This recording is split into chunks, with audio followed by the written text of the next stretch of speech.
Good morning viewers, welcome আমার আরেকটা ভিডিওতে। যদি আগে দেখেছেন আগের ভিডিওতে লাল পুনকো শাক, এখানে আমি সাদা পুনকো শাক হয়েছে যেগুলো তুলে নেব আজকে, অনেকটাই বড় হয়ে গেছে। আসুন আমাদের সঙ্গে থাকুন, এই ভিডিওটা খুবই ভালো লাগবে, ইনফরমেটিভ ভিডিও। আপনারা চাইলে এরকম করতে পারেন। দেখুন আমরা ওই চারা বেরিয়ে গেছে, কেননা আমরা যখন বীজটা লাগাই তখন দেখানো হয়নি। তো এই ছোট ছোট চারা বেরিয়ে গেছে, এগুলো পুনকো, সাদা পুনকো, যেগুলো হতে খুব বেশি সময় লাগে না, 30 থেকে 35 দিনের মধ্যেই খাওয়ার উপযুক্ত হয়ে যায়। আমি ছাদে লাগিয়েছি, আপনারা আসুন, 30 থেকে 35 দিন পর এই আকার ধারণ করেছে। যেহেতু কম মাটির মধ্যে পুনকো শাকটা লাগানো হয়, ছাদে থার্মোকলের উপরে দেখুন ওয়েস্ট ম্যাটেরিয়াল দিয়ে তৈরি করা হয়েছে।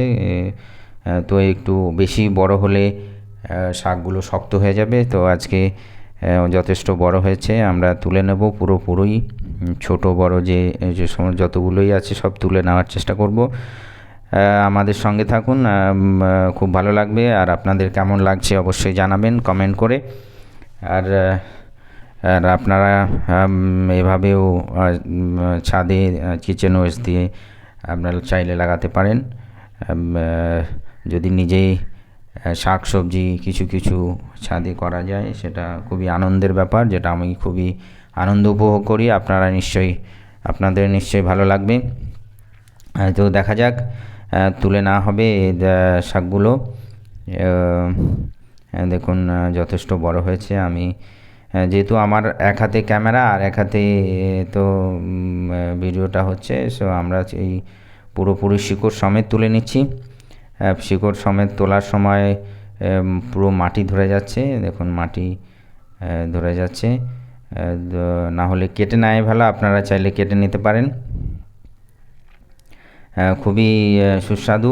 আগের ভিডিওতে দেখেছেন লাল পুনকো, এটা সাদা পুনকো। সাদা মানুষে বেশি পছন্দ করে, কেননা এর স্বাদ একটু বেশি ভালো। আর লাল কালারের জন্য অনেকে পছন্দ করে না লাল পুনকোটা, তাই আমি এদের সাদা পুনকো লাগিয়েছি।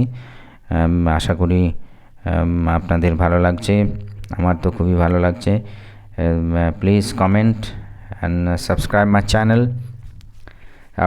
আমার চ্যানেলটা দেখার জন্য অশেষ ধন্যবাদ, অন্যান্য চ্যানেলের সাপোর্ট করার জন্য ধন্যবাদ। Thank you very much.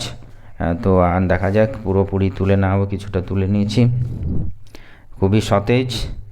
দেখুন শাক এভাবে যদি ছাদে গ্রো করা যায় খুবই ভালো লাগে। দেখুন কি সুন্দর সতেজ শাক হয়েছে ছোট একটা জায়গার মধ্যে। খুবই আশ্চর্যজনক ব্যাপার, সামান্য শুশ্রূষার মধ্যেই এটা গ্রো করা যায় আর ইজিলি। বেশি খরচার প্রয়োজন নয়, বা বীজের দামও খুব বেশি নয়, কেননা বীজগুলো খুবই ছোট ছোট হয়। সর্ষের দানার থেকেও একটা সর্ষের দানা যতটা বড় হয় তা 1/4 হয়। তো খুব কম বীজের মধ্যেই অনেকটা জায়গা কভার করে নেয়।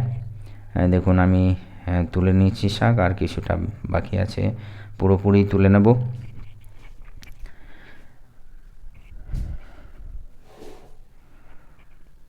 একদম সাদা পুনকো, বিউটিফুল।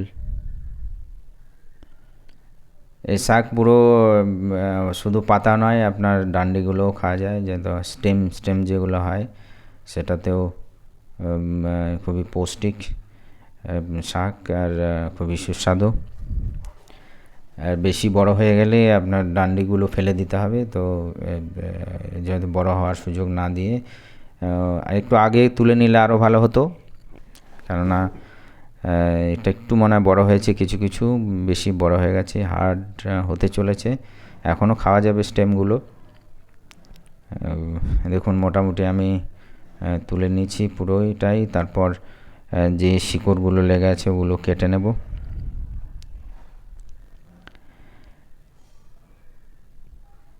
আপনারা অবশ্যই কমেন্ট করে জানাবেন কেমন লাগছে।